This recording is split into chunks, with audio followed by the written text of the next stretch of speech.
Breaking news, folks. Right now, Truth Social, President Trump, he's ordering the United States Development Finance Corp to provide at a very reasonable price political risk insurance and guarantees for the financial security of all maritime trade, especially energy traveling through the Gulf. We just had this conversation just a minute ago with Tracy about that.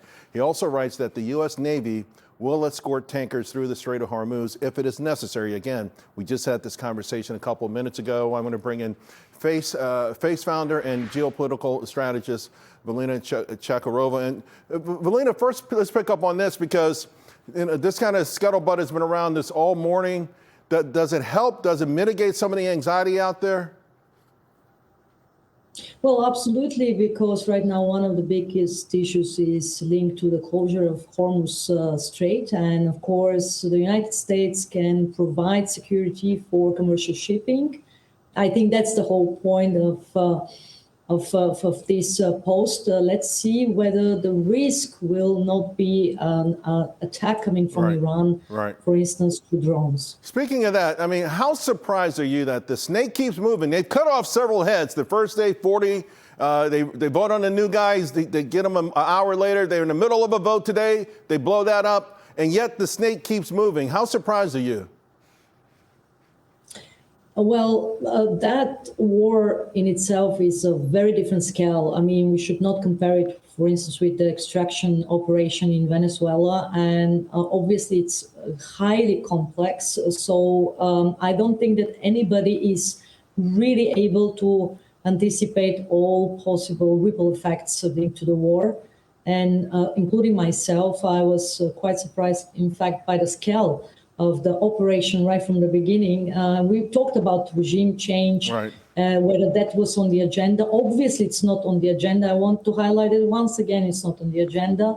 A regime change can come only bottom up from the Iranian people, but the airstrikes, of course, are supposed to actually not just decimate the political leadership and religious leadership in Iran, but to create new conditions for hopefully a peace deal with the new, let's say, with a new elite, with the new leadership that's going to be in place. And to your point, we've seen more protests in the halls of Congress than we have on the streets of Tehran, although President Trump is saying, hey, you know, he knows that people will come out when the moment's right and seize on the moment. With that said, you're saying that winning the global narrative right now, you think Iran is winning the narrative, even though they're losing militarily.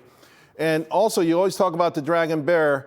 What role are they playing in all of this? They seem pretty quiet, although I did read what China wants the strait to be open.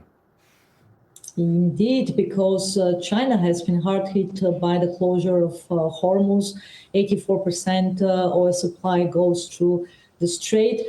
China and Russia, the Dragon Bear is in fact helping the Iranian narrative spread globally. So Iran is losing militarily, but indeed is actually more or less successfully creating this narrative of being attacked by the United States and Israel. So it's we are still in the middle of the whole thing, but let us be sure that this war cannot last for long. We have around 60 days, next 4 to 5 weeks will be critical.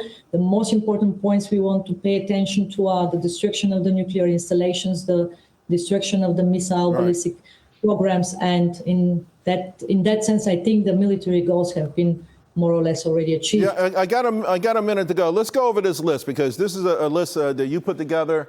Verified nuclear disarmament, right? You know, forget about this cat and mouse game that we always seem to play.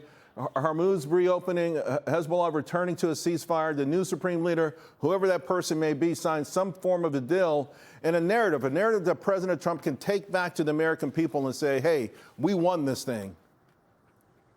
Well, I think that the narrative is writing itself because more or less the military victory is quite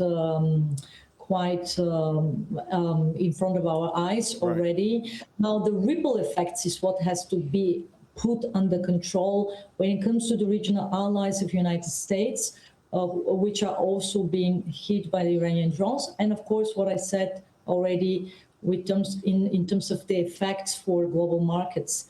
That's the reopening of Hormuz, where we've seen this post coming from Trump.